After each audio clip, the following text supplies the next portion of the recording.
Welcome one and all to the show. It's back, baby. Wired up, fired up, we're ready to go. Episode 36 of BlueTruth New York Rangers Talk with Brian Attard, powered by the Sportsbox Network. Like and follow on Facebook, Twitter, and Instagram. Thank you to those who are watching us live tonight. If you're watching the replay on YouTube, thank you for that as well. You can hit that subscribe button. Make sure you'll find some time to join the live stream one of these episodes. Follow on Facebook for notifications when we do go live. And kids, we're back. Tonight is the eve of the start of the 23-24 NHL season, with the Rangers starting Thursday, just a few days away. We have officially made it through the off-season from hell. A far too long and oftentimes excruciating offseason has finally reached its conclusion. And Thursday night, the 2023-2024 edition of our beloved New York Rangers will take the ice in Buffalo with a new head coach, a couple of new faces on the ice, and many of the same names to start off on whatever winding road this journey will take us. Last year ended as badly as it could have. No sugarcoating it. That's not what we do here. But right now, today, this fan base is just angry. It's October 9th right now when we're recording and streaming live, and they have not played a single actual game, and this fan base is foaming at the mouth. I said in episode 35 a couple of weeks ago that I felt that the fan base was just over the top negative about this team. And since then, it has gotten substantially worse. Probably because people are heavily overreacting to a preseason in which there is a new coach installing systems for the first time in forever.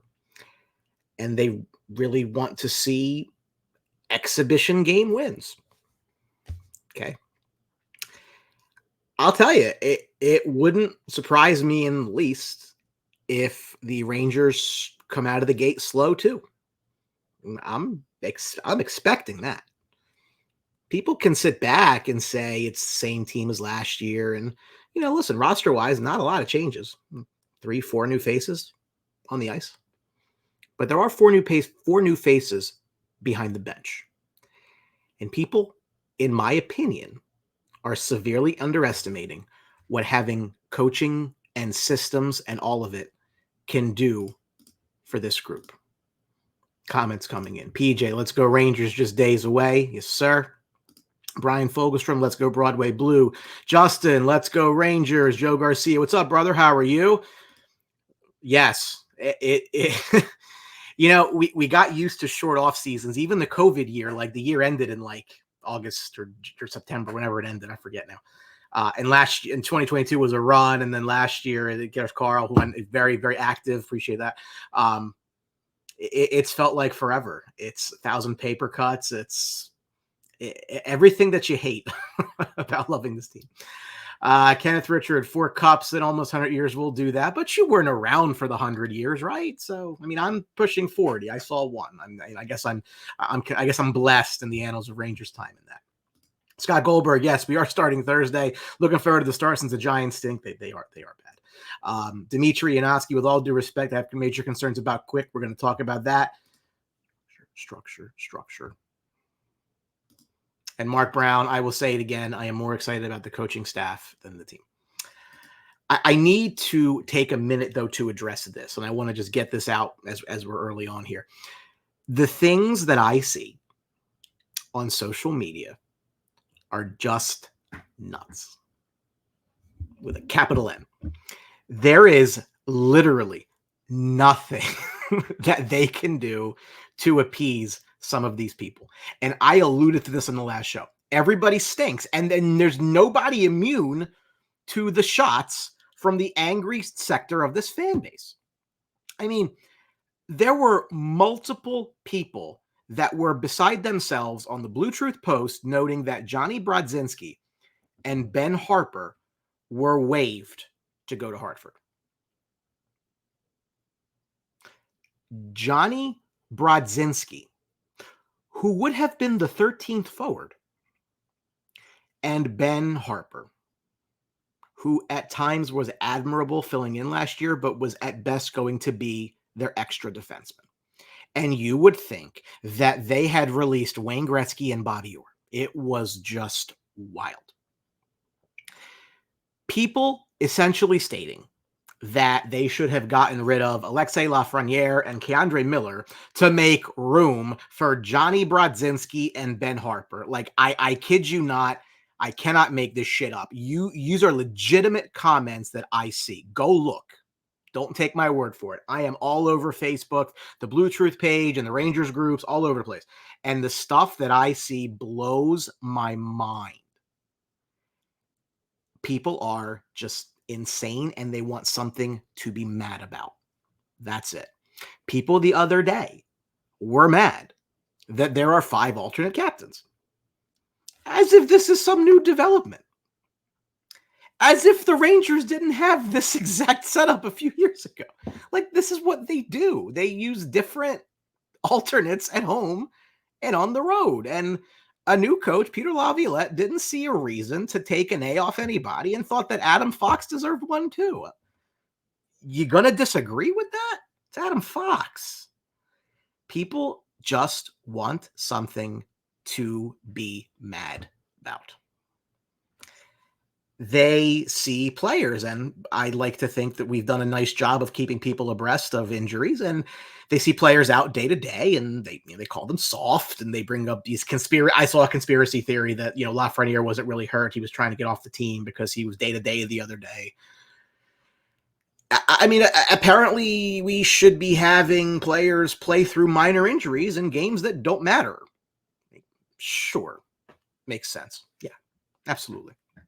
And again, this team has respectfully had, little to no coaching for the last 2 years. They're not used to marathon practices with, actual coaches doing drills. I saw a video the other day, an extremely detailed practice drill with the penalty kill. I mean, how many of those do you think Gerard Gallant led in his time in New York? I've said this before, and I will say it again because I genuinely believe this to be true. All this angst that you see on social media, all this overwhelming negativity that is just boiling over right now in this fan base has less to do with the upcoming season and more to do with last season. People are just not over it. And I think at this point, you have to move forward into the new season. You cannot look through the lens of anger from last year and let that color your view of what's going to happen in the future. You can't, okay? Yes, they lost, and they lost to a rival, and they lost in embarrassing fashion. I was as angry as anybody for weeks. Like, you remember the episode that we did? I mean, I poured my heart out and how just brutally mad and upset and angry I was, and because I knew that team could have done better. And it's over now. That happened. The experience of losing that series to that team in that way should be a source of motivation for this year. I genuinely believe that. Comments are made pretty much to that by the players. They're going to draw from that. And I don't know about you, but I still believe that the Devils didn't beat the Rangers last year. The Rangers beat the Rangers last year. Much of the way that series went was entirely the result of what the Rangers were or weren't doing, what they did or did not do. And those are controllables. I lay that directly at the feet of Gerard Gallant. I do. Do I blame 93 and 10 for their performances? Certainly I do. But don't pretend like Gerard Gallant is not the most culpable of anyone with just a complete lack of adjustments to anything the Devils were doing. And he's gone. Rightfully so, in my opinion. And I will never understand this idea that the Rangers need to be tougher. And people start pointing to Panarin and Zibanejad and say they're not tough enough. This idea that you need star players to play these roles that are not commensurate with the play of star players is just elite level stupidity. Do you really want your top point producer doing that? When did Sidney Crosby ever do that? Is Connor McDavid tough? What's tough mean? You want them to go lay guys out? I mean, doesn't Trouba do enough of a job of that for you? And Barclay Goodrow and Ryan Lindgren and some other guys that could do that? Oh, okay, right, because you want Panarin injuring himself trying to be something that he's not. What sense does that make? What is the point of demanding players be something that they're not when other players who can't put up the points that those players can play those roles? It's just nonsensical. It's like telling me Braden Schneider should have more points on the third pair. That's not his game. It's not Ryan Lindgren's game either. That's not what their roles are. And you don't expect them to do that, right? So then why do you expect finesse players, point producers, goal scorers to go lay people out as if that's their role on this team? I don't get it. I do not get it. And if you are one of these people that still has that anger there from last year, like if you're dialing it and you're already at a 9 on a 1 to 10 scale, your hand's like shaking because you're angry, where do you go from here? When they invariably lose 4 or 5, or they blow some game at home in the third, and you're coming into that already at a 9, like you've got nowhere to go with that. Like, are you sure on October the 9th that that's how dialed up you want to be? All right, if you are, but you're not going to be able to keep that energy. Just saying. You know what? Throw a helmet. Let it out if you have to. But Thursday night, this thing starts over again. And you have to separate yourself from what last year was, because last year's done. You can only look forward. Accept the changes that they've made. Most people think they're positive changes. I am on that belief as well. Give it some time. Comments coming in. Salvatore. New system takes time. Look at the last 2 preseason games. Only 1 even strength goal given up. We're going to talk about that. Dominic. Quick won't make the entire season. Maybe not. It's fair. PJ. People just love to complain. Yep. Again, anger is, and I said this, I commented on I think I was talking to Susan Letterman on the page today, that, anger is a rational, sensical response to what happened last year, but they haven't played a game yet. So, like, if you're bringing that in from last year, you're pulling that over, it's got to go somewhere. Like, I don't think that you're in a good position to start this year. Salvatore. Hopefully they're working on the special teams. Both need to work this preseason. I'm sure they're working on a lot of things, Sal. I think they're working on system. They're working on defensive zone. They're working on zone breakouts and this left wing lock, and they're doing a lot. But everybody's just angry. They're angry and they're mad. Nothing else that you can do. Billy Coon. Most likely a slow start, but a new system should help for a deep playoff run. Let's go Rangers. Scott Goldberg. If they're both not picked up on waivers, it shows they're not good enough to play in the NHL.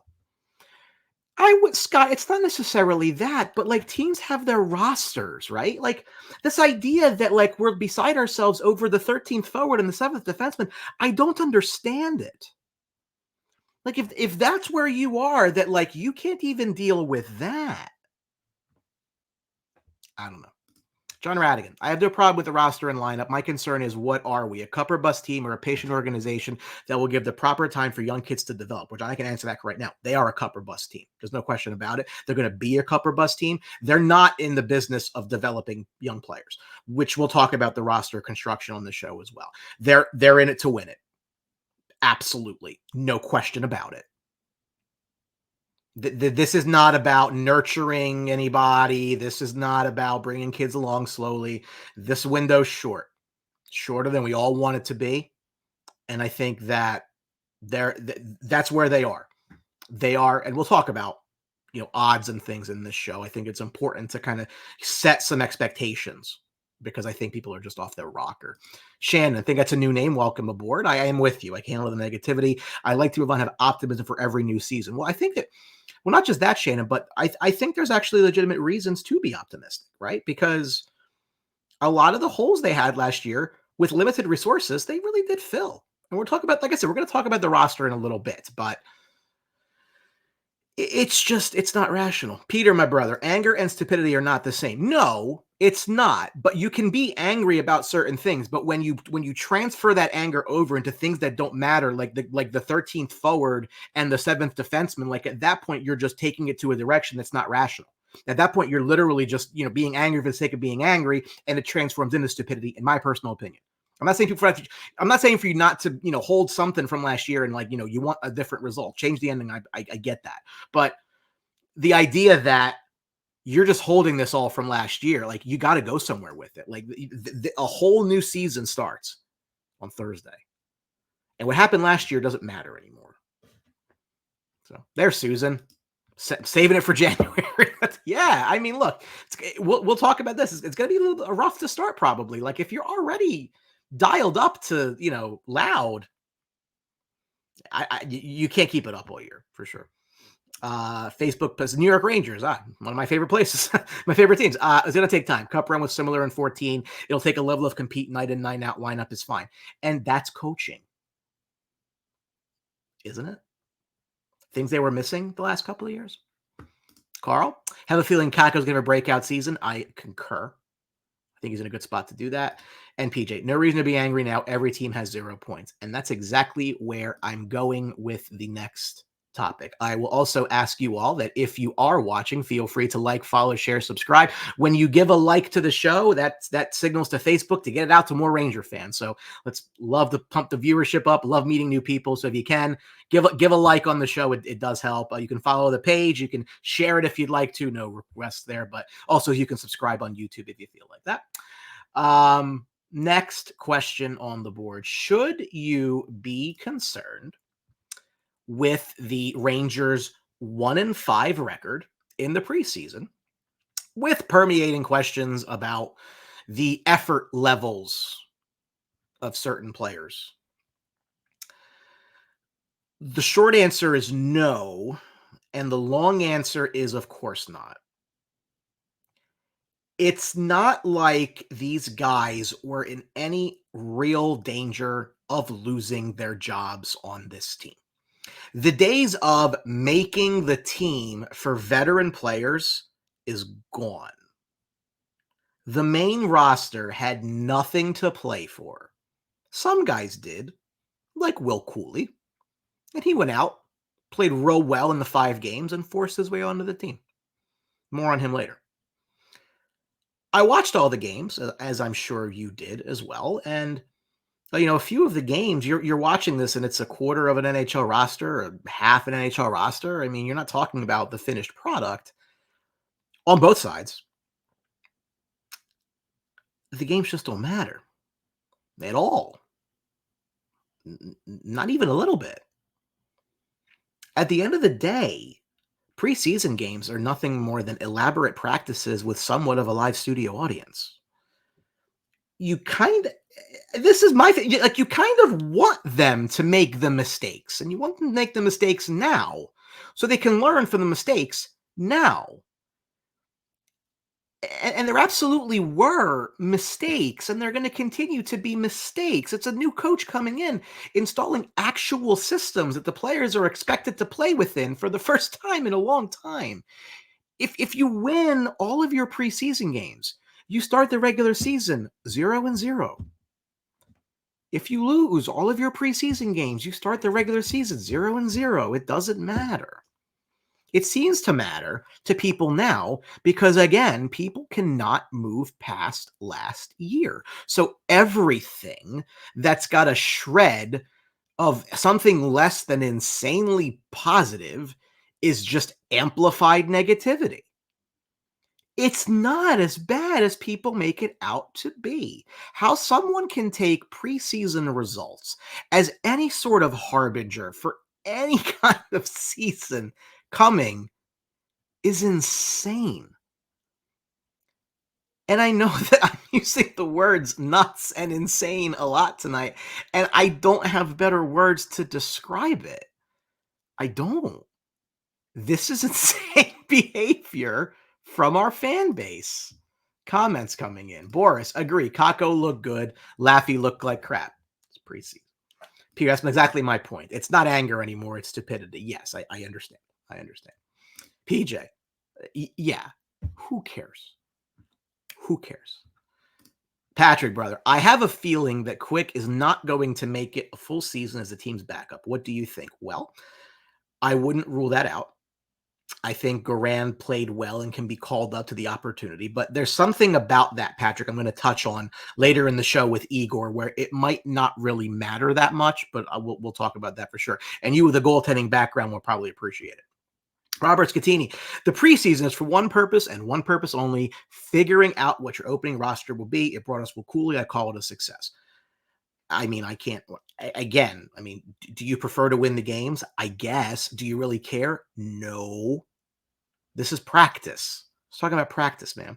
Tom O'Neill, I don't know. I don't know how Facebook sends reminders out, so I have nothing I can really help with there. I don't know. I know the Devils fans are real super excited, though. They had a great preseason, all 12 of them. Bunch of losers. John Radigan, we're trying to learn a new system, so the exhibition games will look so. Throw in 2 against New Jersey, and we'll look really slow. Okay. I just like, do we really expect like people to like go full balls to the wall in September? I don't see it. The first game, for example, was a 3-0 loss to Boston. The Rangers had 4 guys who were playing that were on the team last year. Kids and minor leaguers mainly, right? So, but they lost. So the Boo Birds come out about how they're bad. And then they beat the Islanders, and everyone seems fine, crisis averted. It's preseason. Then they lose to the Devils, and it's like the walls just like start caving in. Like people had like PTSD. Oh my God, it's the Devils, and they beat us. Oh no. I don't recall, and maybe it's me. I don't recall people caring this much previously about preseason. So because of that, I am going to chalk it up as the part of the overarching negativity from last year. Me personally, I am not concerned at all. Not one bit about a 1-5 preseason record. In fact, I think, as somebody noted in the comments, that they played much better defensively towards the end of the preseason when the roster really started to take shape and the people who were going to Hartford and back to juniors, wherever they're going to go, not here, were gone. And you got more of the final product as far as what the roster is going to look like. And furthermore, Jonathan Quick, which has been brought up, has, he did let a couple early goals in a few cases, and that made the games appear probably a lot more lopsided than they actually were on the ice. So again, to kind of put a bow on preseason, just breathe, right? It's preseason. It's fine. Relax. If they went out there and completely dominated their opposition, they're in the exact same 0-0 record that they are right now. It's exactly the same. Games meant nothing. Zero correlation between preseason wins and regular season success. And I see people posting that they're going to miss the playoffs based on what they saw in the preseason. I cannot make this up. Go look. BlueTruth page, Rangers groups, go look. I got people tagging me, tagging the page. Oh, they're not making the playoffs. I'm like, I don't think you know what you're watching. I mean, I think bad things have to happen for the Rangers not to make the playoffs. As alluded to, I think there was Robert Scatini, a preseason surprise. Will Cuylle make the Rangers roster? And that, to me, kids, is the story of the preseason, that Will Cuylle, the 2020 second-round pick, a pick that they got from the LA Kings in a trade for Lias Andersson, who was recently waived by the Montreal Canadiens, defied conventional wisdom and found his way onto this roster. Yeah, Peter Laviolette was quoted as saying he likes his game, sees a bit of Tom Wilson in him. I'm sure that'll get a couple people excited. I was pleasantly surprised that Will Cuylle made this team. Between him and Brennan Othmann, I felt he was always the better bet to make the roster, simply because Othmann had yet to play any pro hockey, whereas Cuylle at least had last year in Hartford to kind of get accustomed to the pro game. But make no mistake about this. This was not, for the people that think back to, Kakko and Lafreniere just being gifted spots on the team because of their draft stature, this was not at all anything that Will Cuylle, he earned this. And I think you have to give him the credit for taking the bull by the horns and earning it. He made it completely impossible for Laviolette and this staff to send him down to Hartford. So for those who want to attack the preseason efforts of a couple of players, that's fine. That's your prerogative. I see it differently in the modern game. I don't think it really matters. But to Cuyle's credit, he earned this opportunity. Good for the kid. And I think the element that he brings is an element that they don't have a lot of. That power forward type, can score goals, can play physical, can be an energy guy. Like, he does a lot of everything. I don't think he's ever going to be necessarily a big time goal scorer, but enough that he'll pot a couple to be supportive. 20 goal guy. I don't think he's more than that. Be pleasantly surprised if he was. But look, he made the team, and he made it the right way. Nothing was given to him. So take that for what it's worth, and good for the kid. I hope he sticks around. I like what he brings. I didn't think they would do it. By the way their roster's put together, I'm glad that they did. Dimitri, call me crazy, but my imminent fear is not a slow start. Schedule seems easy to start the season. Rangers probably start the season just fine. My concern is the stretch rather than the start. Well, I think, again, the first 4 games, they should come out 2-2. I think that you're probably right. Even if they lose to Buffalo, you got a winnable game against Arizona. You got at home.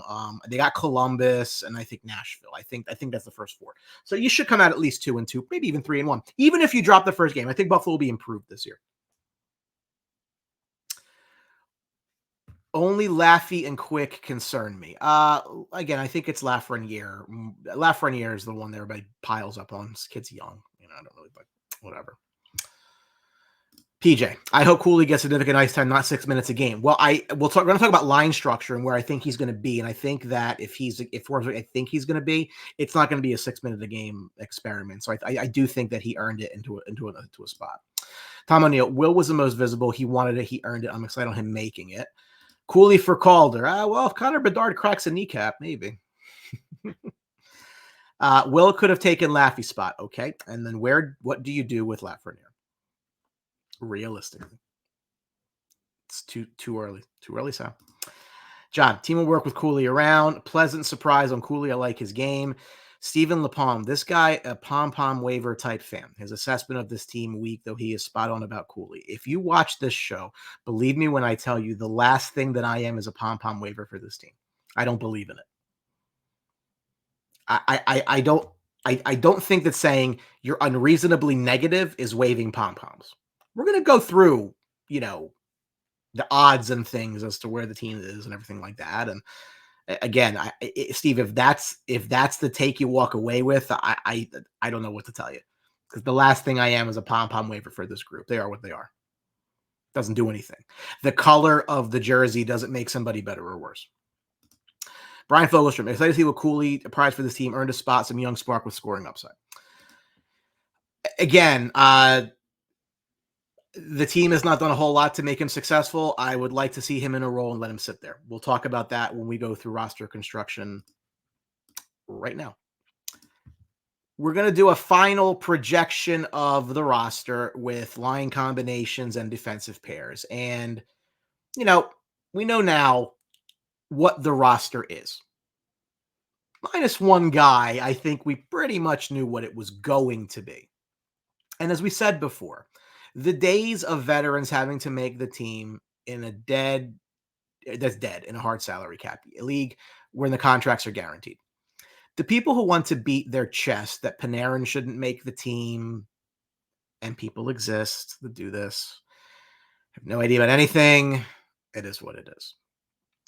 13 forwards, 7 defensemen, 2 goaltenders. That leaves $675,000 in open space at the start, says Puckpedia.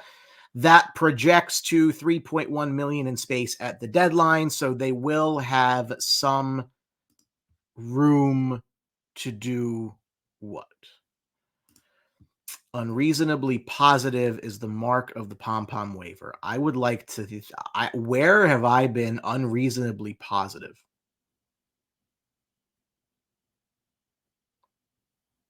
I haven't even been positive. I just haven't been negative. Season hasn't started yet. Last year's not around anymore. It's a different coaching staff. I like the coaching staff. I think it was a good decision. The other guy is a pretty terrible head coach that just lets the players do what they want. It didn't work. Works in short spurts, then he gets fired. Everywhere he's been. Shorter reign here because they're in a cup contention. But now that we're here, BlueTruth wants to take a look at what BlueTruth would like to see with the lines. The defensive pairs are really obvious at this point, so we're going to just kind of skip through that a little bit. You know, it's highly likely to start pretty much exactly as you think it probably would. Fox and Lindgren, Miller Trouba, Eric Gustafsson, and Braden Schneider on the third pair. Not a lot of surprises there. Jones, the extra for contract purposes. We'll see if that sticks, but that's the start anyway. First line, the first line that BlueTruth would like to see is the one we wanted a couple of weeks ago. That is Chris Kreider on the left, Mika Zibanejad at center, and Kaapo Kakko on the right. Why? Because it just makes sense. As I mentioned, this was a line combination that BlueTruth suggested back in August because it just makes sense. The combination of Mika Zibanejad and Chris Kreider has been very, very good for the New York Rangers for a number of years now. It makes all the sense in the world to keep those two players together. And then Kakko is the default top right wing on the team. Just is. I'd like you to argue with me on that. So in many ways, by default, this is the first line that BlueTruth would like to see.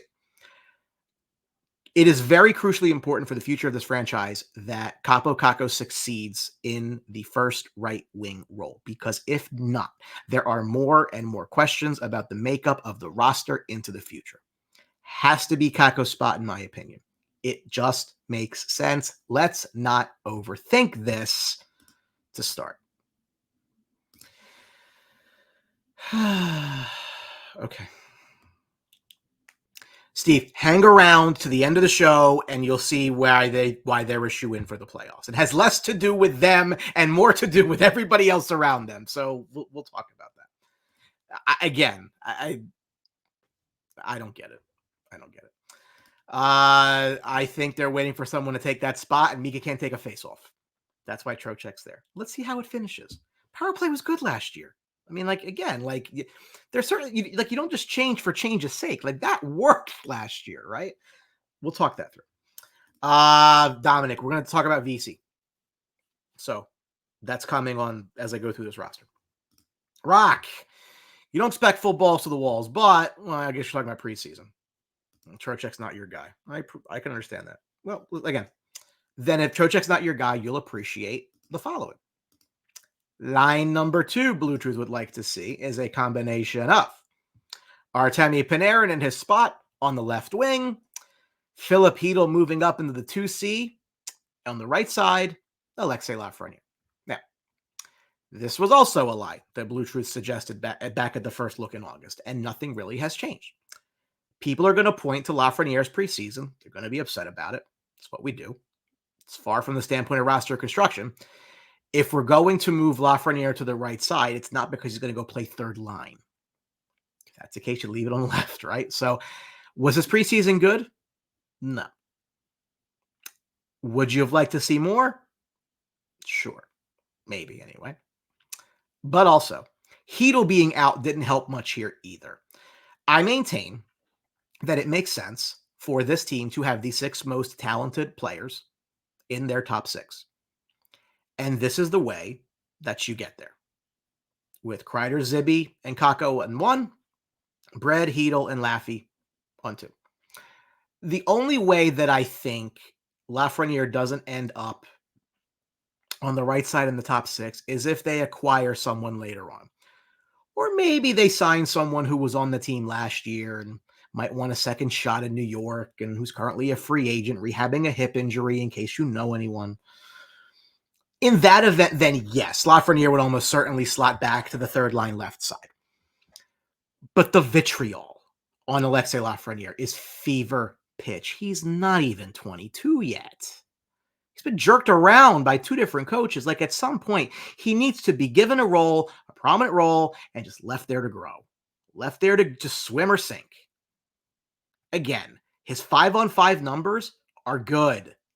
Go look them up. Don't take my word for it. They're there.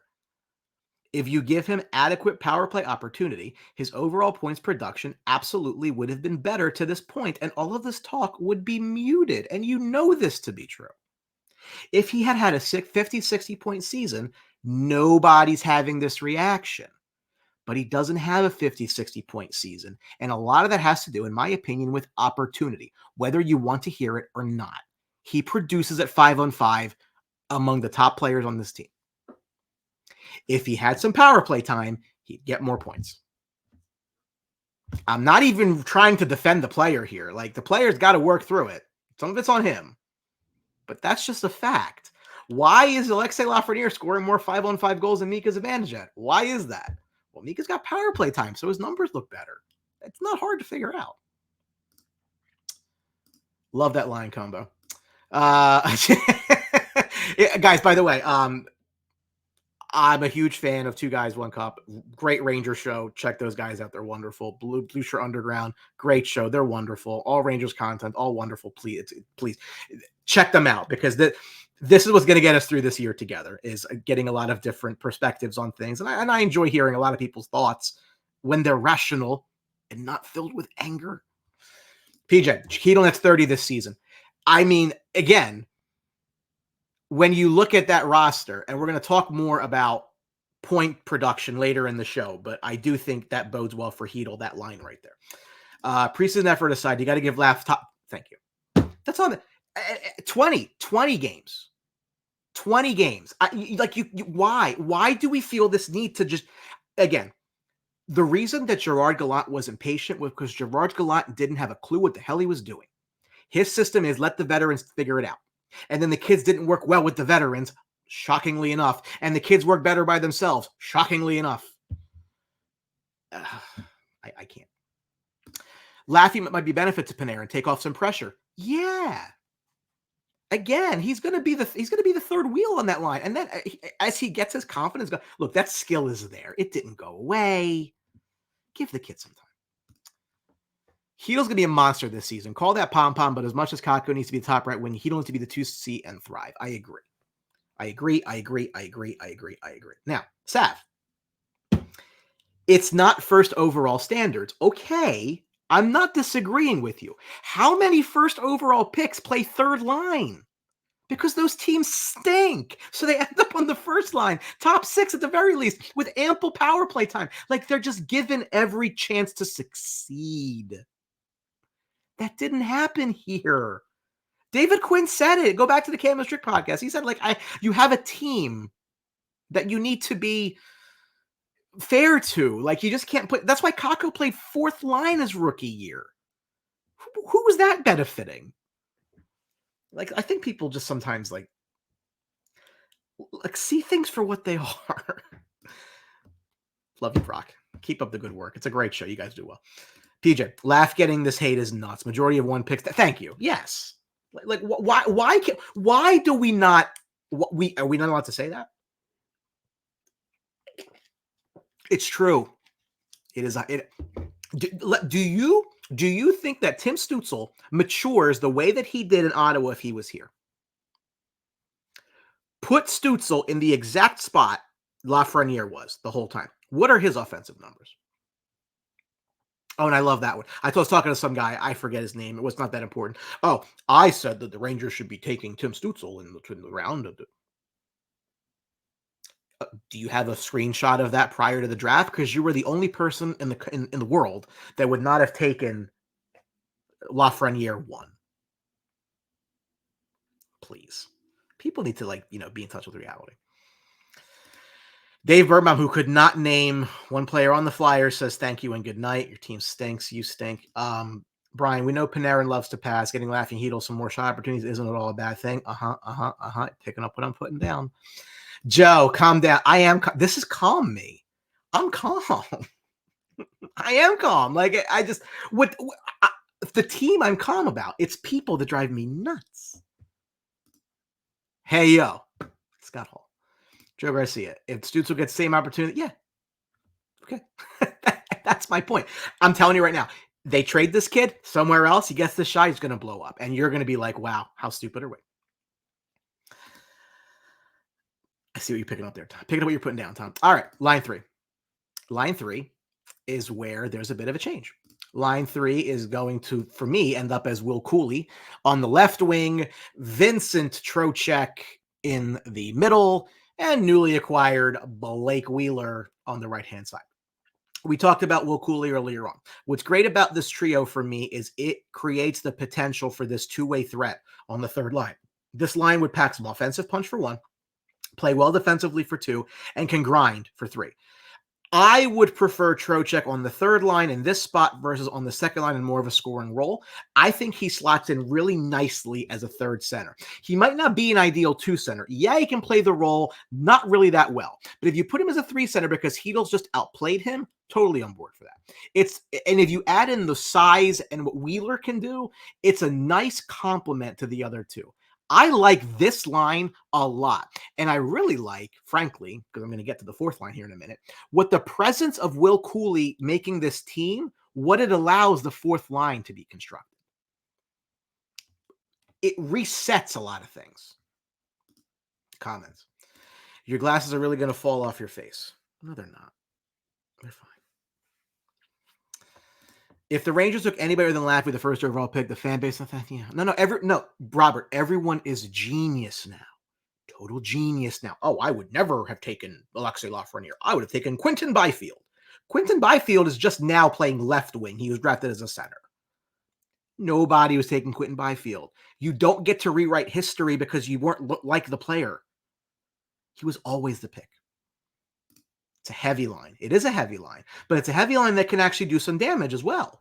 Wheeler can score. Trocheck can shoot. Cooley's got some game to him. We'll see what he can do as a pro. Like I said, I like that structure there. That means Vinny T is a very overpaid third line center. Okay. Well, he makes about $1 million, 1.2 more than Heedle does. Okay. Whatever. I mean, look, they had to give him that deal to bring him in. They had a hole with center. They had to fill it. So I understand it. I mean, what I have done, it's not really a 7-year deal. They can get out of it after next year after next season, not this season. It's fine. I'm not. Again, I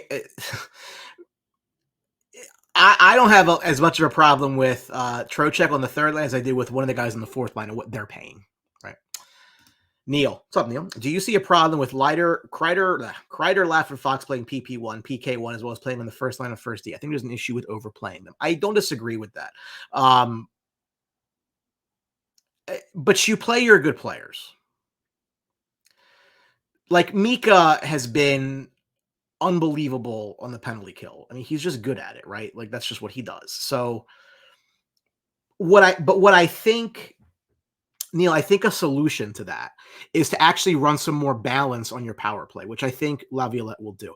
The days of the minute 40 for the first pair or the first power play unit is dead. I don't think we're going to see that. But you're right. I mean, they do need maybe Fox needs to not play a little less penalty kill. We'll see how that goes. But they are their best players, so you want them on the ice as long as they can handle it. Third line, yeah. Certainly. Yeah, no, I got you. I knew who you meant. I knew you meant because that's what they do. Bob, let's see. This third line looks tough. Skilled, but man, can it put pressure on the opposing line to make mistakes? 100%, Bob. That's what I'm saying. Again, like that's a third line, not a third line of Hedel, Kakko, and Lafreniere, who are more skill players. Like, you need that hybrid type guy in that third. You need that sort of approach. You can be physical, you can score, you can do a lot of things when you're in that energy checking type line role. That would be a very good third line. Again, but I think it comes down to, again, Trocheck's a known commodity. Wheeler's a known commodity. What does Cuylle give you? Look, I think the element that he brings fits them nicely. Big fan of that.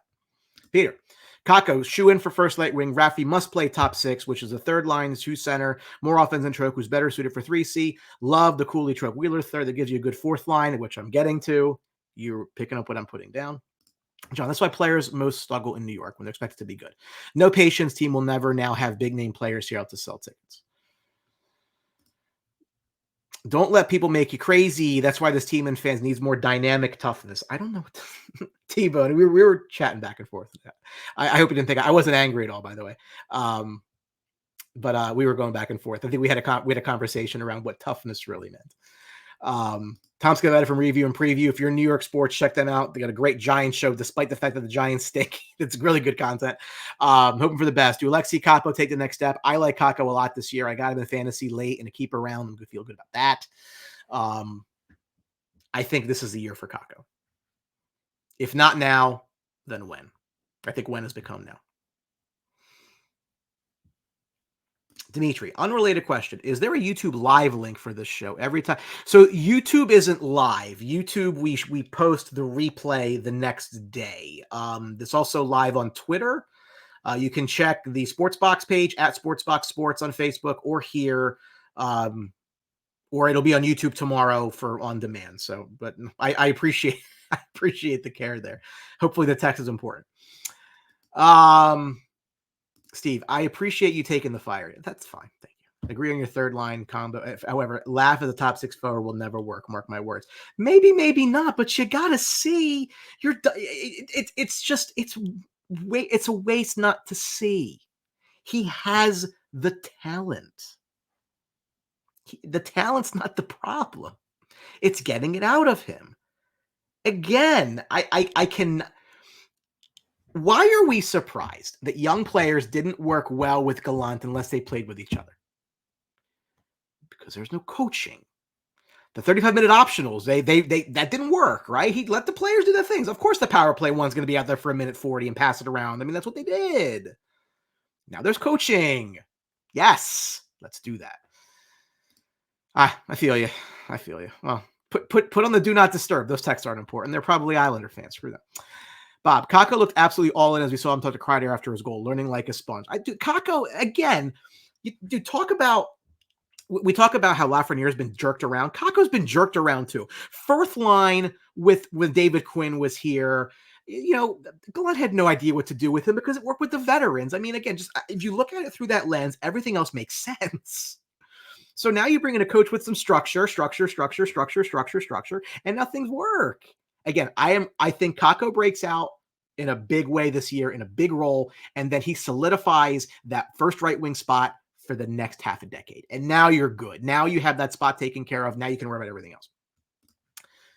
Line Quattro leads us to Barclay Goodrow on the left, Nick Bonino up the middle, and Tyler Pitlick on the right. So because Cuylle fills that top nine role, it allows the Rangers the flexibility to move Goodrow down to the fourth line with Bonino and Pitlick. And that's ideal. That's where you want them on this roster. Really, the main reason that you'd want Goodrow on the third line and why we projected him there before is because that you really don't want a fourth line player making $3.6 million. Totally get that. 100%. It is a terrible contract that they cannot get out of. But if Cuylle is making rookie money on the third line, that's okay. Swap the salaries for argument's sake, and you're probably fine with it. So this can be also a very super effective fourth line. The odd man out to me, I think, is Jimmy Vesey, who I do like in a fourth line role, but it is what it is. Cuylle making the team wasn't really in the plans, but you adjust and you make changes. That creates the options. Pitlick played really well in that role. I think he was brought here specifically to play the fourth line right wing role. So I think it's his until he loses it. Vesey's a good player. He doesn't make that much money. He's versatile. He can pretty much play any wing anywhere you need him to. So if someone does get hurt, it helps to have that guy as your 13th forward. And that's why Johnny Brodzinski's in the minors, because Cuylle beat him out. Good for Will. The odd man out's a tough call. I think Bonino should be the extra. Well, yeah, but he's the center. Like, they brought him in to, I know Goodrow can play center, but they brought him in. They brought him in to be that guy. So, and again, like, we're splitting hairs. We have 4 fourth line players. You can mix and match as you see fit. If they find a way out of Goodrow, that would be great. Probably not going to happen. Laugh talent overvalued by many. Can't skate. Weak on the boards. Agree on Kako. The way I see it, it's not my money and I don't care. Well, Susan, there is truth to that. But the problem in a hard cap league, which we keep running up against, is when you overpay guys, it's just less that you have to be able to do other things with. So it's not so much that I'm concerned that the Rangers are making or losing money. I really couldn't care less. I wish they made less because it would cost me less to go to games. But when you have a hard cap and you can't go over it, if you overpay a player and if you have more resources allocated to that, which is why everybody wants to hate on Panarin, because Panarin makes 11.6. I get that argument. If he made 8, you're not hearing as much because there's $3 million left to do something else with. So it's not that we care about the money from a financial standpoint. It's just from purely a cap standpoint. And that does hurt the team in either way if you're overpaying and you're stuck in a contract. Dimitri, from the small preseason preview of Bonino, I think we got him at just a tad late. If he tries to play the Dominic Moore role. Fourth line center, I mean, Lavi loves him. Lavi guy. So it's fine. I mean, do I want him on the third line? No. But the fourth line, perfectly with that. Joe with a good point here. I think if Cuylle didn't make the team, Vesey's playing on the third line. Okay. Yeah.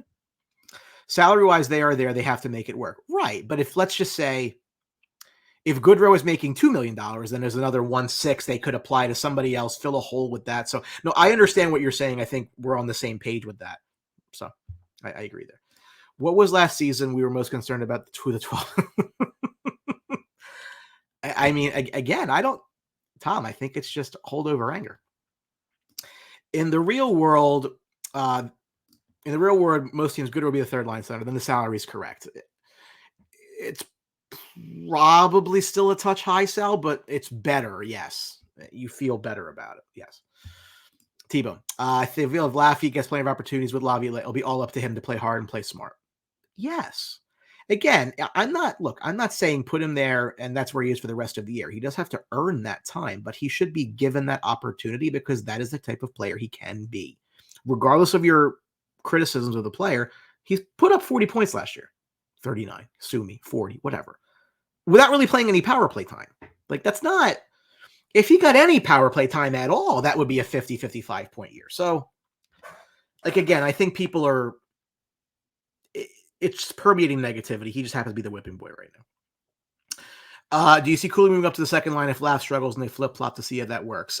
Maybe, but I think they probably would put Wheeler there before they did that.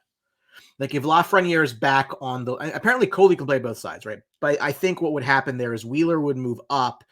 Cuylle would go from left side to right side, and then Laffy takes a spot back on the left. That would be my take. We'll see what happens.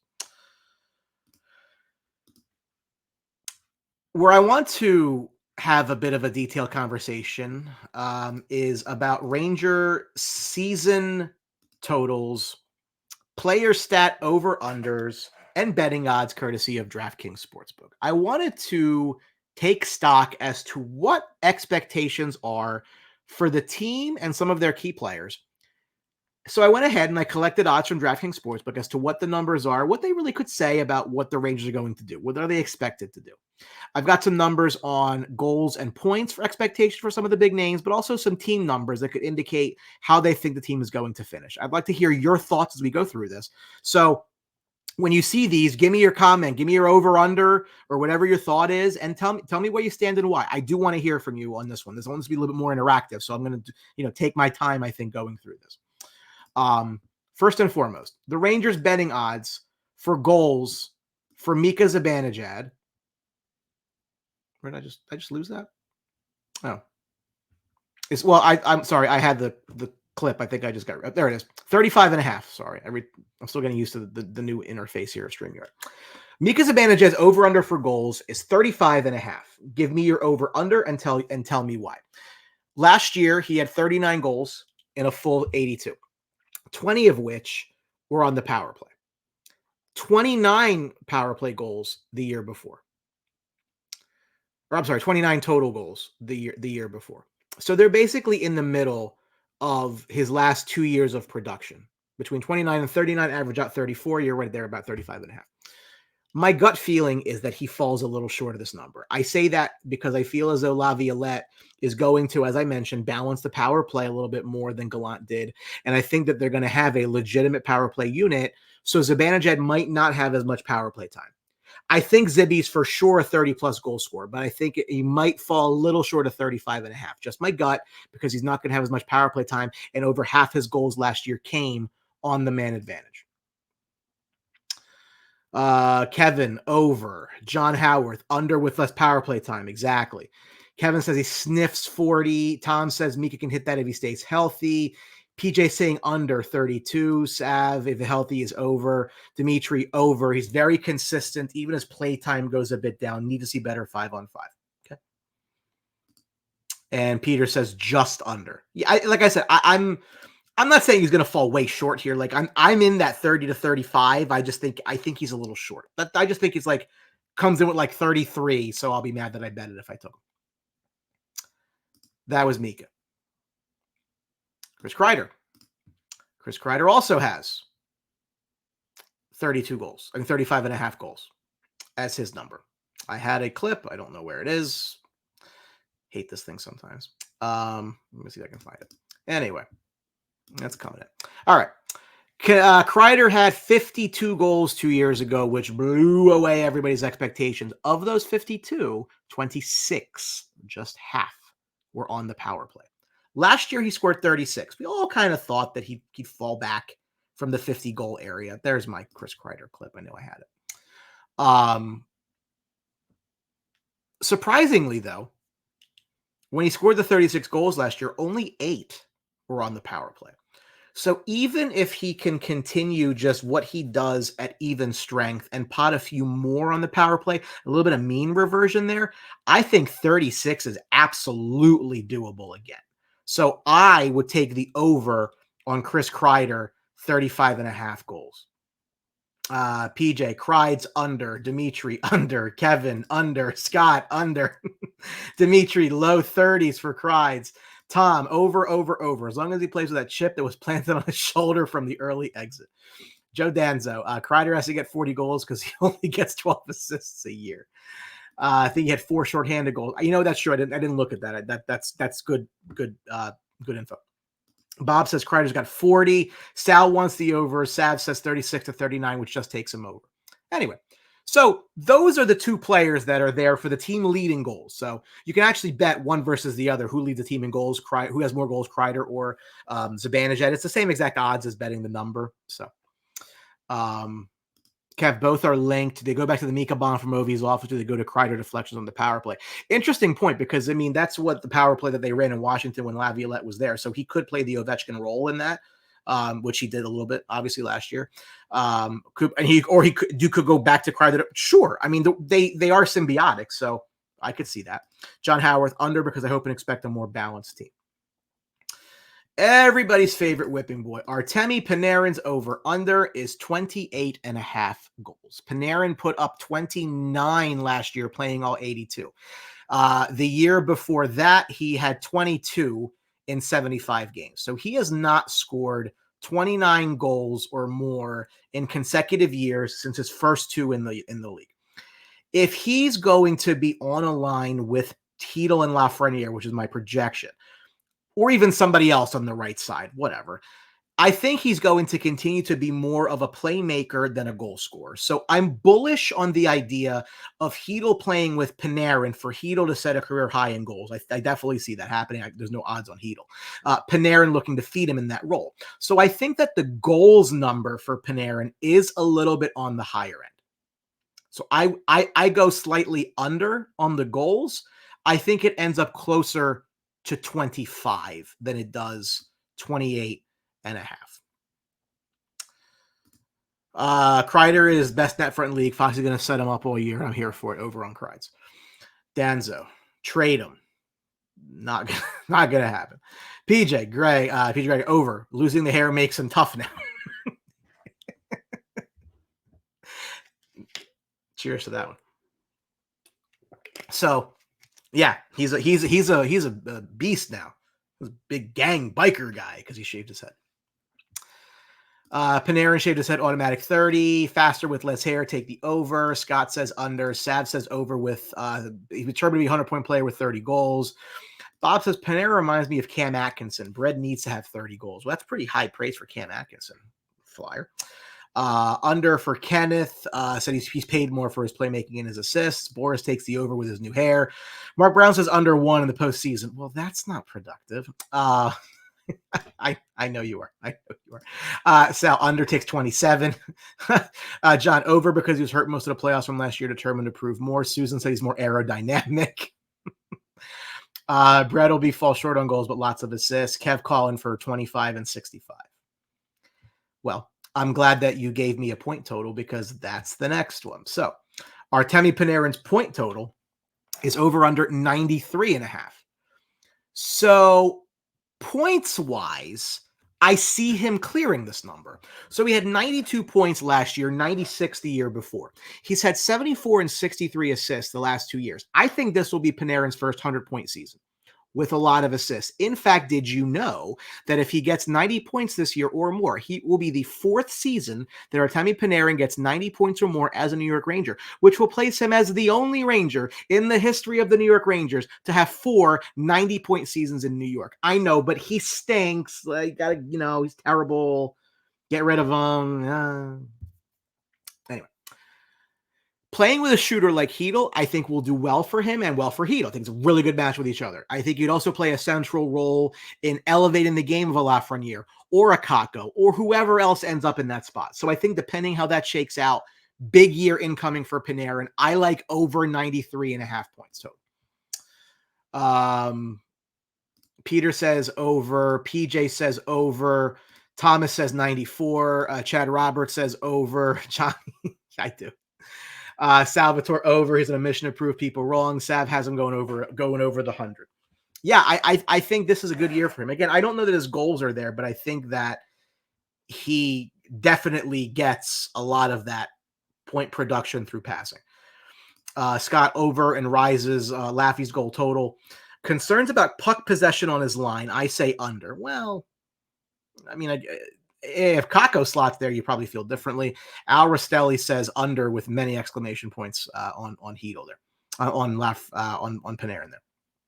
Bob says, "I hope you guys are right." I hope we're right. Back to Mika Zibanejad. So his over under for points was 84 and a half. 91 points last year, 81 the year before. I like the over here. I think the goal number comes down a bit, but I think his assist total will go up. In a lot of ways, there are 3 guys that the Rangers cannot afford to lose. Shesterkin is obvious.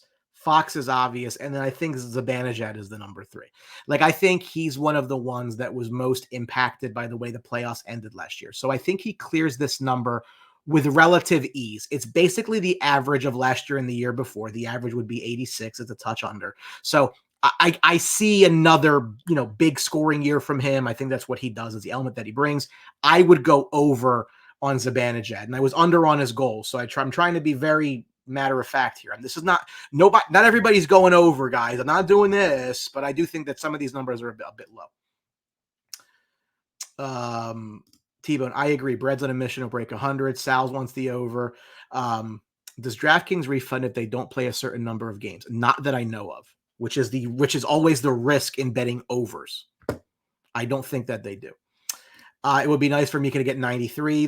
Peter likes the over. PJ likes the over. Joe said that was a train the Rangers. Oh, in spades they won that deal. That is the signature deal of Jeff Gordon. If he did nothing else, at least he did that. So again, I like the over on Zibanejad at 84.5. Adam Fox. His number is 71.5. Take the over. Fox had 74 and 72 points the last 2 years, cleared this number. He is going to continue on this path because he is that damn good. Even if he sees less power play time, it will be more of a split. This is a premier defenseman in the game, arguably the second best defenseman in the game behind Cale Makar. I feel he will absolutely be able to meet last year's total, and that's all he needs to do to hit the over here. And I'll tell you what else. He's getting $9.5 million a year. Did you see the deal that Rasmus Dahlin signed today in Buffalo? $11 million a year. Fox at 9.5 is a steal. And it's insane when you say that because it's a lot of money, but it's a steal for who he is and what he does. Glad he got the A on his jersey. Everybody's going, no, they got 12 alternate captains. Who cares? Not important. Yeah. Here we go. Over. Kevin. Sal, over. Mark, over. Boris, over. PJ, over. John, over. Fox might be under. Tom, we were on a streak. 3 legitimate lines to roll. Less minutes will be played. Joe's calling 23-63 for, well, that would be a big year for him. Al says, I hope you're right. Hope he has a playoff hangover from last year. Almost like the Jack Hughes contract. Yeah. I mean, yeah. Likes really good going over on Foxy. He is. I mean, this is the player. Like, this is the central guy. They're going to go as far as him and Igor take them, and then Mika to a lesser extent, but he's the forward. Love Adam Fox. Kevin says Fox is the next captain. Relax on the A criticism. I'm not criticizing it at all. Everybody was. Internet loves. You get an A and you get an A. I don't care. Give them all A's. Don't care. Dahlin's a stud, but Fox is going over. And Dahlin was number 1 pick in the draft, too. Fox will destroy that number. Could have got him for $1 million less. Yeah, maybe. But again, with a rising cap goes up $4 million next year. You got him locked in forever. All good. Neil says over. Was Fox hurt in last year's playoffs? No, but I think everybody's going to point to the poor play he had in Game 7, which led to a goal, as if that's the only thing Adam Fox ever did, because that's what we do. We harp and we just focus so much on bad things, and that's welcome to Rangers hockey. I want your take on this one. If Pat Hoffman's still out there, this is for you. Igor Shesterkin's over-under for wins is 34.5. So, like I at first blush, like I don't see how this doesn't go over. So Igor played 53 and 58 games the last 2 years with win totals of 36 and 37. And I think that Igor is going to play more games this year because I think he's going to play closer to 64 to 65. So last year there were 7 goalies who played 60 or more, 5 who played 62, 2 who played 64. I'm on the over here because if there is one concern that I will grant somebody from preseason, it's that Jonathan Quick looked rather terrible, rather consistently. And I don't think there's going to be a lot of appetite from Laviolette to use Quick more than, say, 15 to 20 games. So that would put Igor somewhere between 62 and 67. So that seems like it's likely to me. I love the over for Igor. I do, because I think he's going to play a lot. Lavi seems like somebody who I don't think is going to be scared off on overplaying, I guess, the goaltender. Must be over. Igor over. Sal over. Al over. Should play 60 games this year. What worries me is Quick really sucks. They may overplay Igor. Yeah, but Tom with a good point that I have not seen. We do play less back-to-back and 2 and 3 nights, so that's good. I would agree with that. John likes over. Worry about overplaying. Boris says the over. I just look at that number. I'm like 34. I mean, if the team's going to win 48, 49 games or whatever, a 100-point year, like I just don't see how he doesn't. Like I kind of am surprised that he played only 50. What I say he played last year? He only played 58 games last year. Okay. Is it really that much of a stretch to get to 62 at that point? Probably not. And here is where we get to expectations for the team. Okay. Number one, DraftKings says that the Rangers' total season points over under is 103.5. Sounds like a playoff team to me.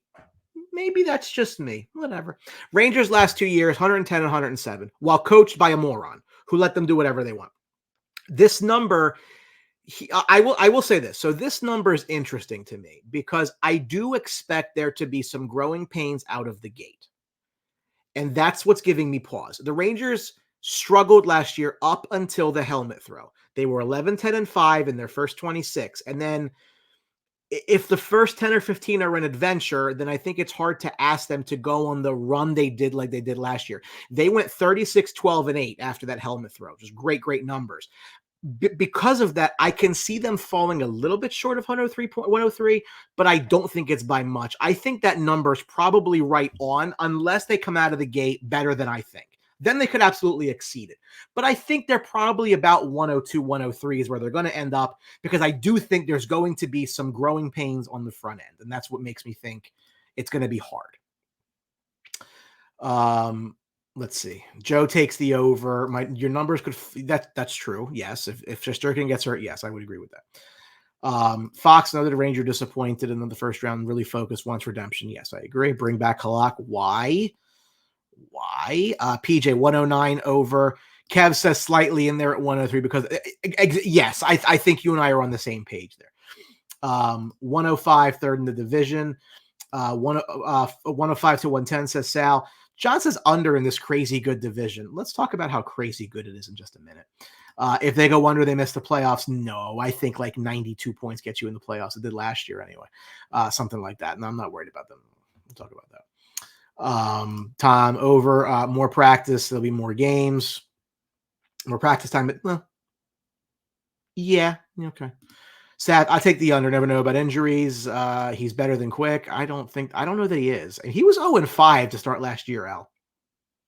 As far as it was 0 something. Andrew Felix, who I know is a very vocal Panarin critic, it really doesn't matter how many games he played. The core of this roster is old, stale, soft. The team is going nowhere. They'll be at best the third seed, but we'll fight the Pens for the third seed. The Pittsburgh Penguins are absolutely irrelevant. We're going to get to that in a minute. I have no fear of the Pittsburgh Penguins. I don't. Wait a minute. You think the Rangers are old and you're going to fight with Pittsburgh? Andrew, Pittsburgh stinks. They're all old. They're old, like really old, and they're getting older. Robert Skinny, contrary to popular belief, I think this team's better than last. I think this team has potential to be better than last. The loss of Kane and Tarasenko on the wing is a problem. I'm not disputing that. And they do need some people to step up into those roles. And who knows, by Christmas time, you might have Patrick Kane back. That's still up in the air. Not making any predictions here, Richard Phillip, I'm afraid Panarin's numbers won't be remotely close to what he was at last year. He seems bothered by the new system. But I think that takes time, Richard. Again, I mean, didn't seem to bother Ovechkin. I'm not trying to compare the two, but what I'm saying is that they're both offensive star type players. Like they're there for their point production, right? John Howard can't agree more, so I'm sure I made a very good point. Pittsburgh will make the playoffs. I'm in that boat personally. Tom O'Neill, last year we had longer breaks, players rested and were sore from the schedule to a point. Here's one that I would love some feedback on. The odds for the Rangers to make the playoffs. If you would like to win $100 American on the Rangers making the playoffs, you have to wager $600. If you would like to wager $100 on the Rangers missing the playoffs, DraftKings will give you plus $400. And I see a lot of people in their infinite wisdom talking about how the Rangers are not going to make the playoffs. Okay, sure. If you are one of these people and you would like to profit from this, you can get 4-1 odds. So I encourage all of you who think that the New York Rangers are not going to make the playoffs to place a wager on this and post a screenshot to the BlueTruth page, because I think you are completely full of shit. I encourage all of you who legitimately think that this team isn't making the playoffs to put your money where your mouth is. You're getting great odds and plus money. If you think this team is 10 points worse than last year, 15 points worse than last year, I don't. The betting public doesn't seem to think it either. The Islanders are like plus 100 to get in. So, for the most part, the world seems to think that the top three are the top three, and the Rangers are in the top three. My biggest fear is depth in general. They have to stay healthy. T-Bone, they will make the playoffs. Of course they're going to make the playoffs. How do they not with that goaltending? John says, those odds are really good. You want 4-1 odds? Go ahead. And listen, I'll tell you what. Do you want a insurance on your happiness? If they'll make the playoffs, you win some money. Bob says, I'm not one of them. Rangers also beat the Devils in the first round. Again, if you're one of these people that wants to make comments that the Rangers are not making the playoffs, fine. Screenshot your bet and show it to me. But convince me that you actually believe. Convince me that you actually believe. Richard, I don't know that they said Lafreniere was generational, but he was the number one pick in that draft. It was a more finished product. There's a lot more question about everybody else. He was always going one. Dimitri, I see your comment. I'm getting to that. Odds to win the Metro. The New York Rangers are plus 330 to win the Metro. Carolina's plus 180. The Devils are plus 240. Pittsburgh's plus 700. The Islanders plus 1,500. Do you know why? Because both of them stink. There is a gap in the Metro between the top three teams and everybody else. Do I think the Rangers are going to win the division? Probably not. I think Carolina does. And the odds bear that out. So let me be the first to tell you that the Rangers are highly probable to play the Devils again in round one. It's what the betting market thinks is the most likely outcome. And unless you are part of the masochists who think that a team with a Vezina candidate in goal and a Norris candidate on defense is not going to get in at all, then you probably agree that this is the most likely outcome. Oh, and by the way, the Devils aren't getting Connor Hellebuck. Just signed a long-term deal to stay in Winnipeg. So the Devils, for all of their firepower and all of their 12 fans that won't shut the hell up, they don't have a goaltender. It's one less than to go get. Net positive. That line is unneeded. I award you no points, and may God have mercy on your soul. On paper, the opening night lineup is better this year than last year. Goodrow and VC starting on the fourth line sums it up. John's a day trader. I am a certified financial planner, so that is in my wheelhouse. Just be careful. That's all. Slim and none to win the Metro. Richard said, I'd say the Isles are tougher than the Pens. Better goaltending being the difference.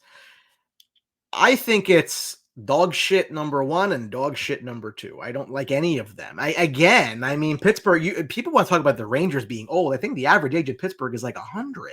And they got older this offseason. Like, that team is just, well, you hear Sidney Crosby. Okay, it ain't Sidney Crosby from 10 years ago, guys. Like, let's call it what it is. Like, that team is done. That team has not won a playoff series, I think, in 6 years. Look, they are just trying to draw anything out of the core that's left. It's done. It's done. Andrew Felix, very long comment. All right, I'll read it because you comment a lot. Pens, yeah, I don't even know what that. I hear you. I see you say that a lot. I'm not sure what you're trying to go with that. That's fine. His numbers would dramatically fall off, perhaps not this season, but as soon as next season. Talking a 25 to 30 point fall off when it happens. He is the most overrated and overpaid supposed star player in hockey, and Fox is way overrated as a defenseman. Disgusted with Miller, maybe the dumbest defenseman in the league in the defensive end, getting a pass with his constant mistakes. If Laviolette gives this clown a pass, he commits the next blunder.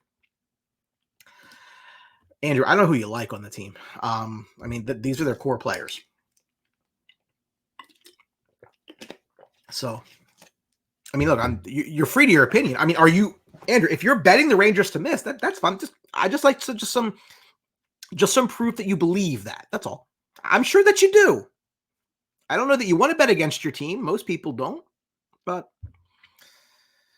I don't know. Andrew, I would say that you are overly negative. With as much full respect, I am not. Just my take is I think you're overly negative. My personal opinion. PJ, I hope they get the Devils in the first round with redemption. Rangers are capable to no this.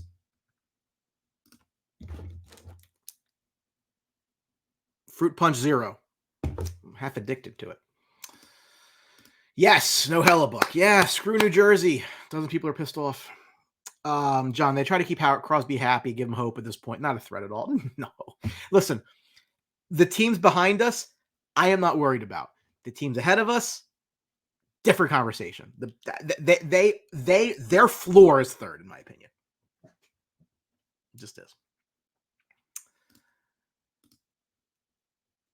Odds to win the Eastern Conference. The New York Rangers are plus 750 to win the Eastern Conference behind Carolina, New Jersey, and Toronto at 450, 550, and 550, respectively.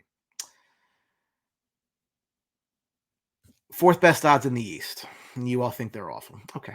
Anyway.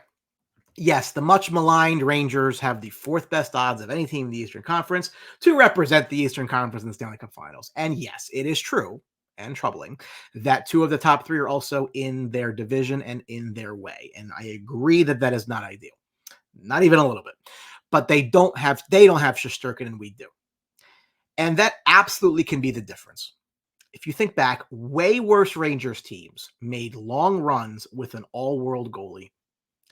We have been blessed to see this movie before, plenty of times. You're a fool to think that the road is closed with that goaltender. And those Rangers teams couldn't score goals. And they didn't have a Norris winner on defense, and they didn't how quickly people forget. So yes, the Rangers are the fourth best odds to come out of the Eastern Conference, and they're so terrible. I know. They're so bad. Stanley Cup. The New York Rangers are plus 1,300 to win the Stanley Cup. That is the seventh best odds behind the Hurricanes, Maple Leafs, Devils, Oilers, Avalanche, and the defending Stanley Cup champion Golden Knights. The Rangers are right behind the team in odds that won the whole damn thing last year. And you think they're all awful. Okay. Have fun with that. Look, I'm not going to sit here. I'm not going to sit here and predict them to win the Stanley Cup.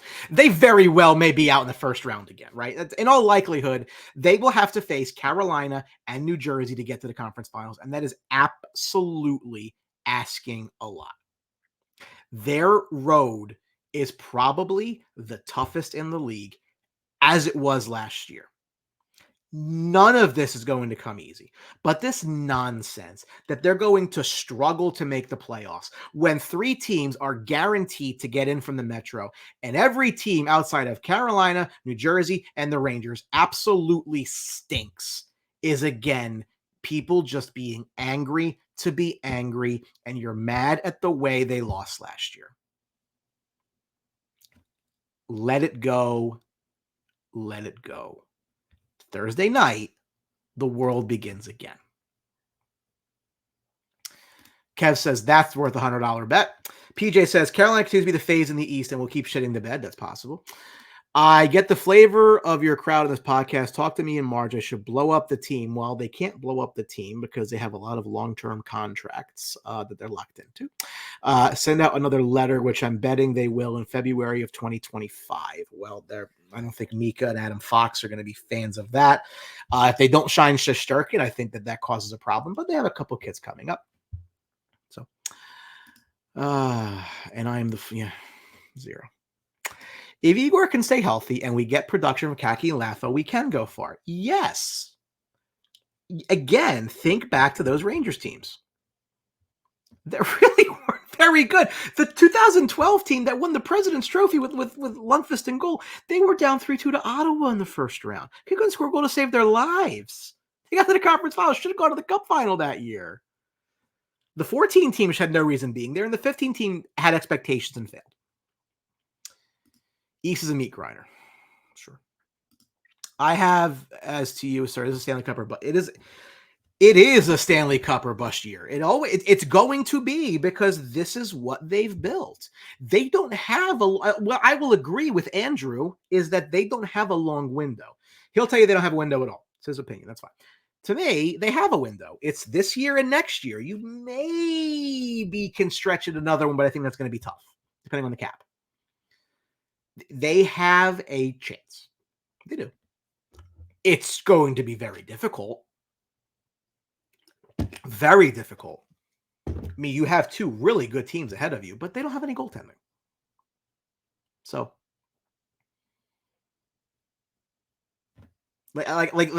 you can talk about the Jack Hughes and the Sebastian Ahos and the Svechnikovs and the Dawson Mercers and all these things. Look, I'm not saying they're good teams. I'm taking nothing away from them. What I'm just saying is their goaltending is not very good.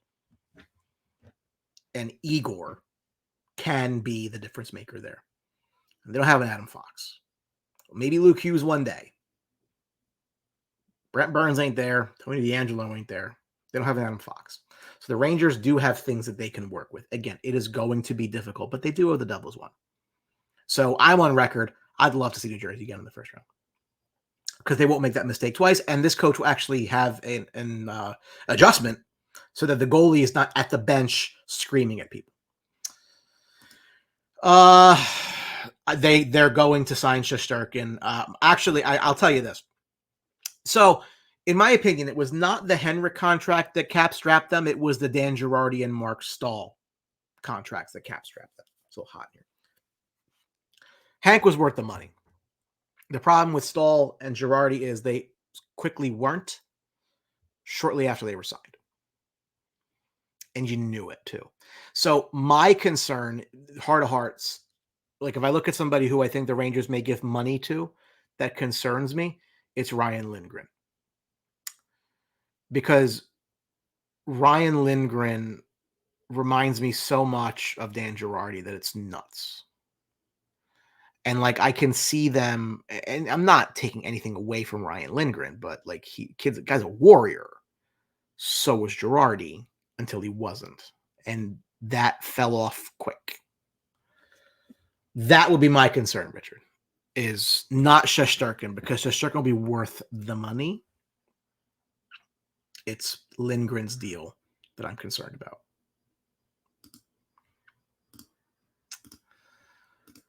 Next show, episode number 37, probably a few weeks. I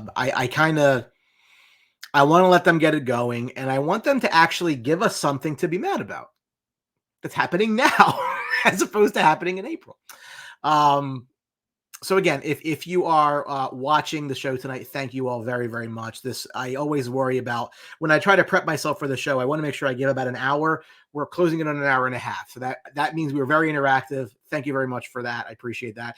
If you are watching, give us a like on the broadcast. We appreciate that. If you haven't yet liked the page, follow the page, share. We've been doing this now for a couple of years. It's grown nicely. We're closing in ever so closely on 6,000 followers on the BlueTruth page. I do take pride in that, what we've been able to build here. Part of the Sports Box Network. If you like other sports talk, I personally do Sunday morning football pre-show. We do a lot of stuff on the Sports Box at Sports Box Sports. Check that out as well. Again, I mentioned earlier in the show, Two Guys, One Cup's a wonderful Rangers podcast. Blue Shirt Underground's a wonderful Rangers podcast. There's some others out there. We are all putting out Rangers content. I love those guys that do a very, very good job. So support them as well. And we'll just finish out the comments here. Signing Ryan Lindgren long-term would be a mistake. That is the first thing you've said that I agree with you entirely on. Yes, I would completely agree. Paul Lazari, newer name, welcome on. Thoughts on Goodrow? Will he bring it this season? I hope he brings it on the fourth line. That would be wonderful. Smaller version of Girardi for sure. He just gets destroyed game in, game out. Don't think Lindgren or Sheshi is worth that cash. Igor will be. Ryan will not. I am going to the outdoor game. I am going with my good buddy Scott Spector. We are in section. Hold that thought. I gotta look. Section 134. So yes, I am going to the outdoor game, which is awesome. I went to the two outdoor games at Yankee Stadium. That was awesome. I did not go to Citi Field. It didn't feel like it, but I'm looking forward to this. I live in New Jersey, so it's just up the turnpike for me. Lindgren ain't no Girardi, who led the NHL in blocked shots for his run. No, but it's the style of defenseman, Andrew. It's the physical, fearless for the most. I mean, just that's a lot of commonalities, similarities between the two players. Rangers don't really play a shot blocking deep structure the way they did under Tortorella, and it's just a different approach.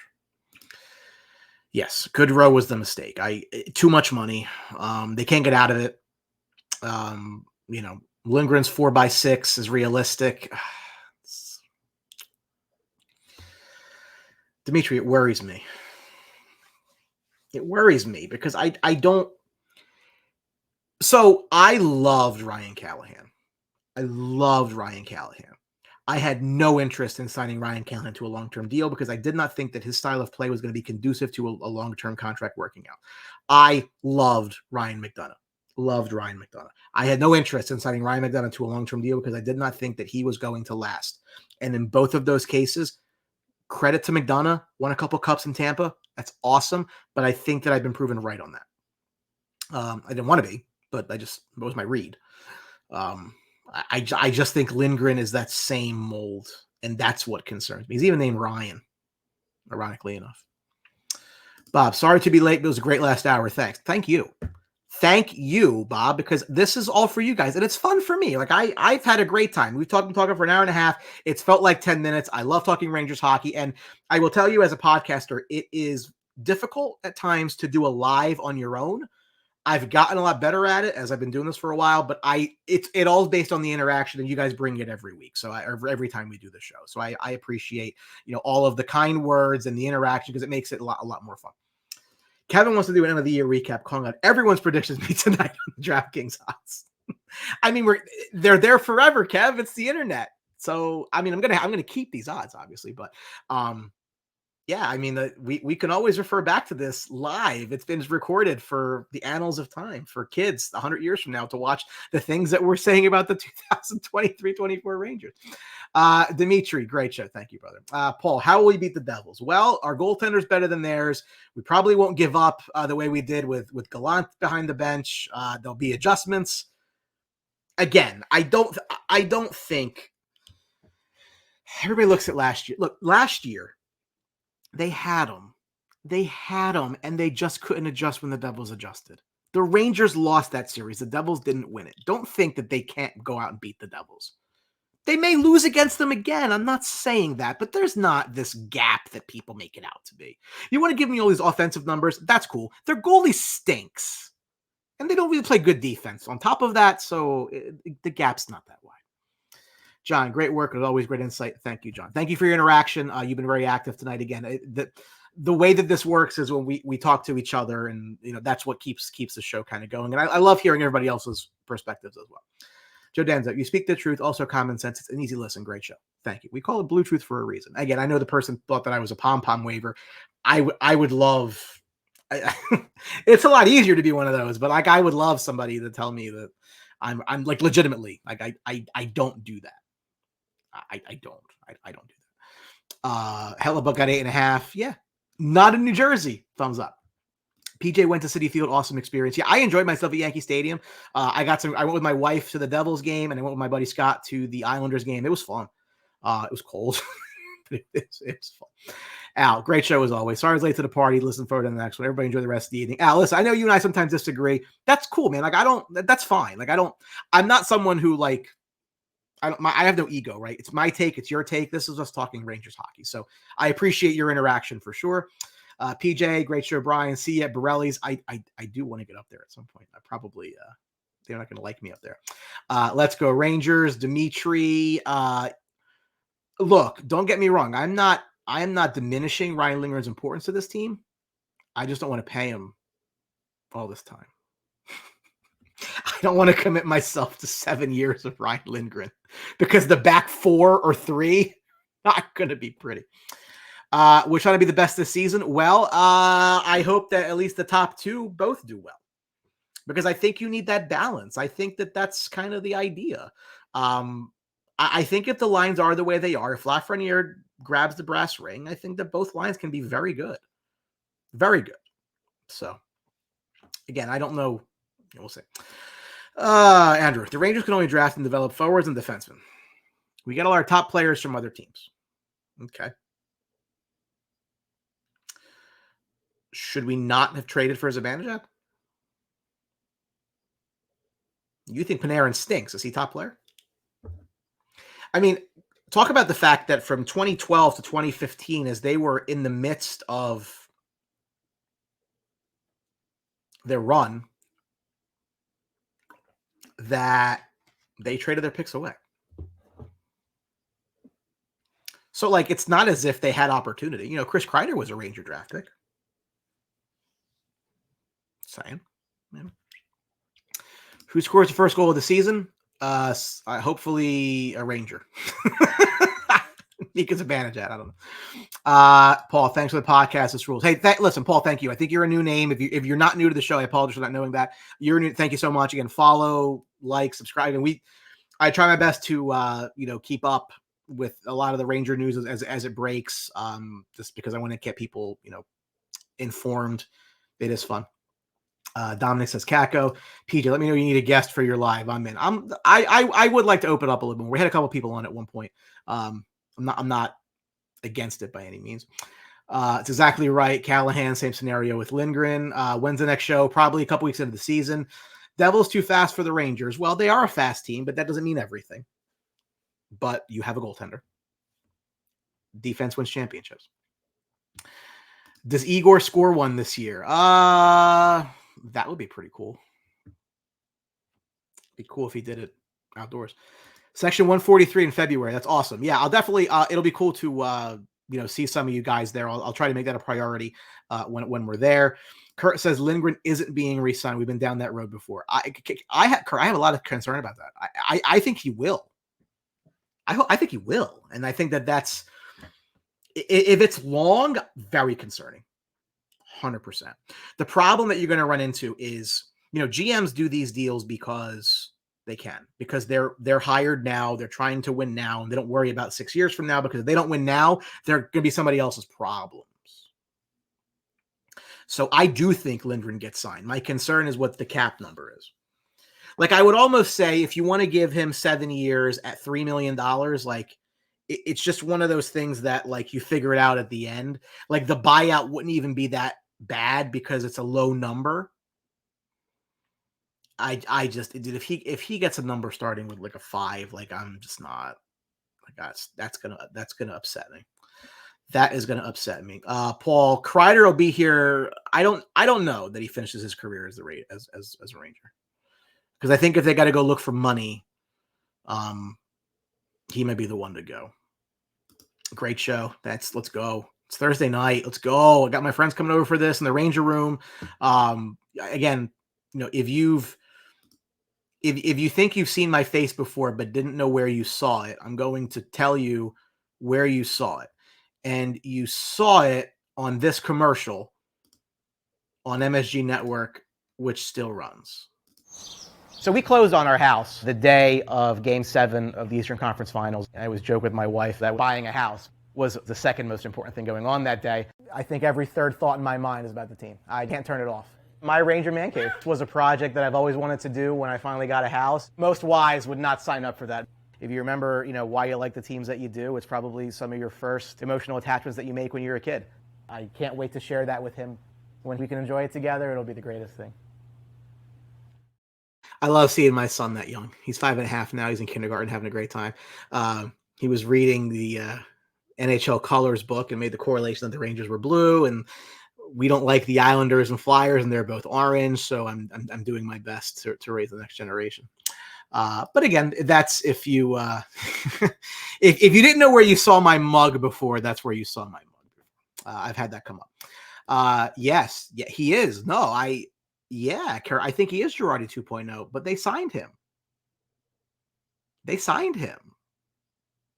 So, like, I don't think they're not going to sign Lindgren. I'm happy about it. I mean, I have a lot of apprehension about it, but What Ranger is the cheerleader in the locker room, like Marty St. Louis was or Reeves tried to be?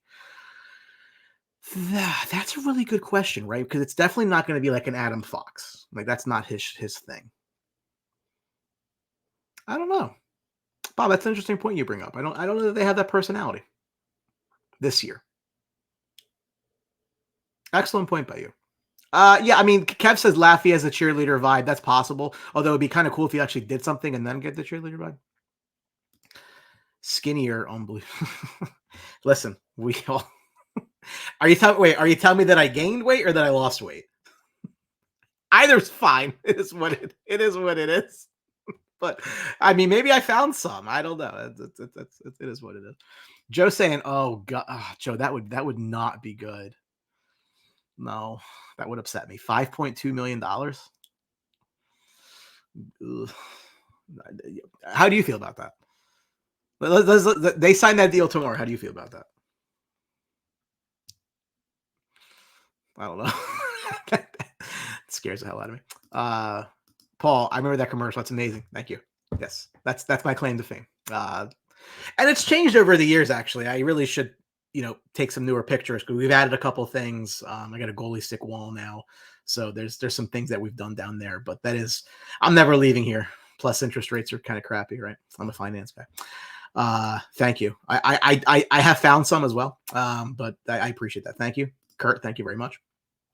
All right, we've been going for an hour 42, which is great. You guys are wonderful. It's flown by.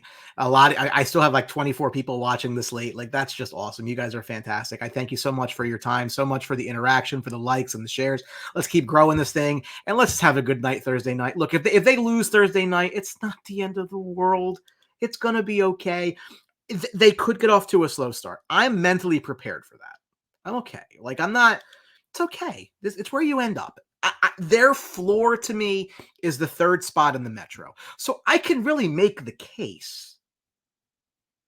The season doesn't even matter. It's there, and they should play well, but they're probably not. I mean, realistically, how good are the Islanders? How good are the Penguins? Really? And God, the Devils are the boogeyman. Like, I mean, they really. Our fan base is like, they saw a ghost. Can't wait for Thursday. Let's go.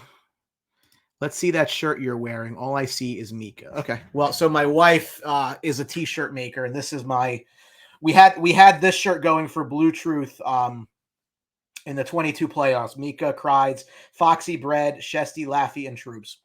So it's orderable. Let me know.